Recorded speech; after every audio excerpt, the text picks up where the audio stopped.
On air, online, on demand. Watch AFR when you want, where you want with CN8, the Comcast network.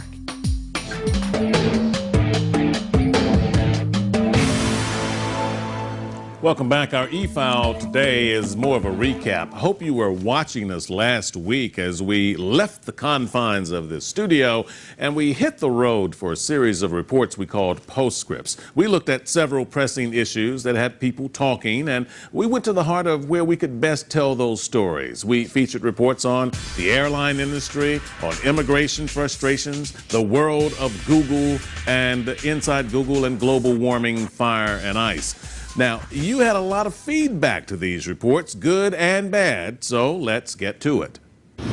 First, we were cleared for takeoff from Atlanta, Georgia. We camped out at Hartsfield-Jackson International Airport, the busiest airport in the country, where we showed you everything from frustrations of passengers with extra bags and even weighing themselves to make sure they weren't stuck paying extra money. We took you inside the control tower for a visit with the air traffic controllers, and we took you behind the scenes of where your bags go and who's looking at your stuff back there. Everything you so carefully packed now gets unpacked, and your bag gets a thorough and visual inspection. And by the way, this is where you get these TSA cards that you've no doubt noticed in your luggage from time to time. They have a sense of humor here. They call these love notes. Here's your feedback. Curly wrote in and said, "So that's where those strange little notes in my suitcase come from. I wonder if those folks repack your suitcase as neatly when the AFR camera isn't on them." Shade Tree 1911 said, who works at a different airport, by the way, "Congratulations, you have now become an accessory to TSA's continued practice of deceiving the public." He goes on to say, "Do you really believe that every airport in the country has screening facilities like that?"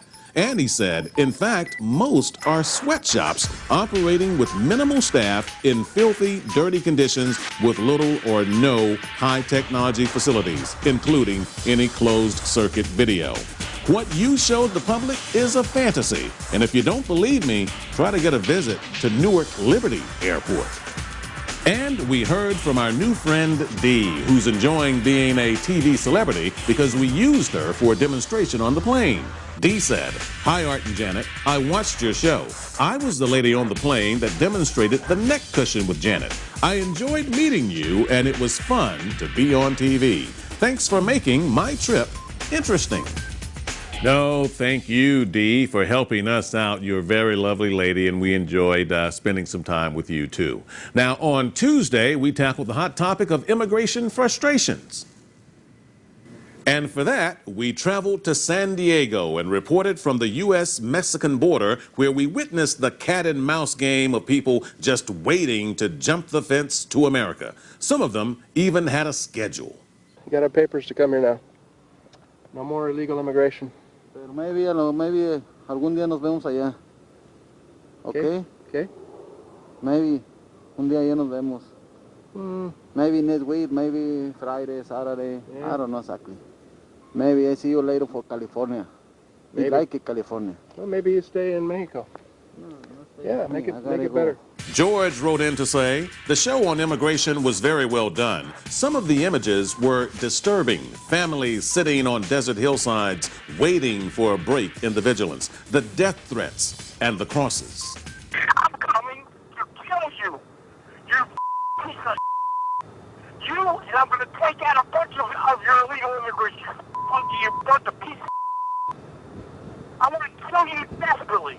Your show made it clear that this issue is too extensive to simply go away. As with many other things, Washington needs to stop bickering and deal with the problem.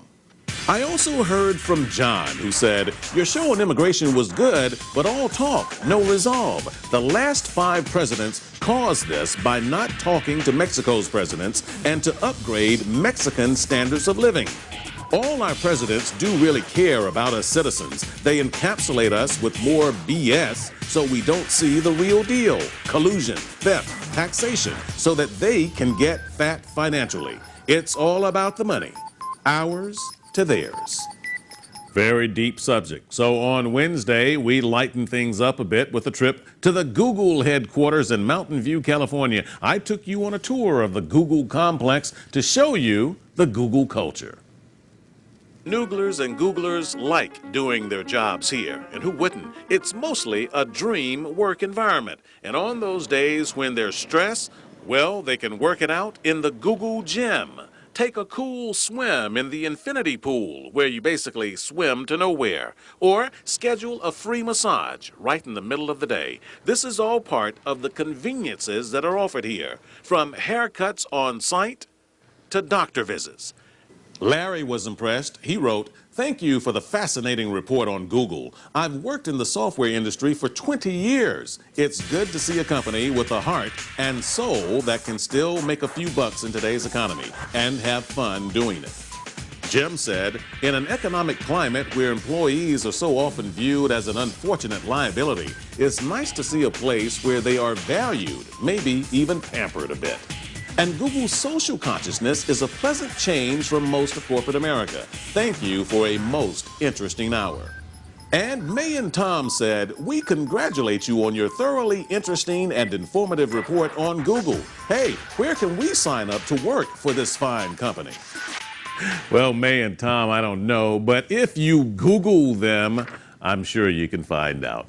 And finally, we traveled about 8,000 feet up in the Sierra Nevada mountain range to report on global warming, fire, and ice. It's interesting when you're sweating in 90-degree weather, but you're surrounded by snow. The scientists are concerned that if these waters don't slow down, it could have a dramatic effect on sea levels all over the world and could possibly make them rise by 20 feet. That would be devastating for coastal zones. Ora May wrote, "The report Fire and Ice was presented in a very informative, sensible, and easy-to-understand manner, which lacked the usual hysterical panic which usually accompanies this very important issue."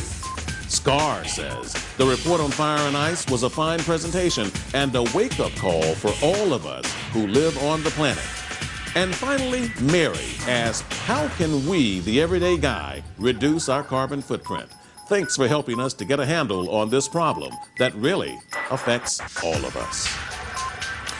And that is so true. In fact, all of these stories are so important, and they do affect all of us. And there are stories that are top of mind and have so many of us talking and frustrated in a lot of different ways about what you see and feel every day in America. If you've got comments about what we're doing here, we love hearing from you too. And we try to get your comments on the air. You can always email me at cn8.tv/AFR. It takes you inside our website, where there's a good forum for you to express yourself and tell us what you are thinking. We've just revamped the website for you, so go in and look around, check it out, and tell us what you think.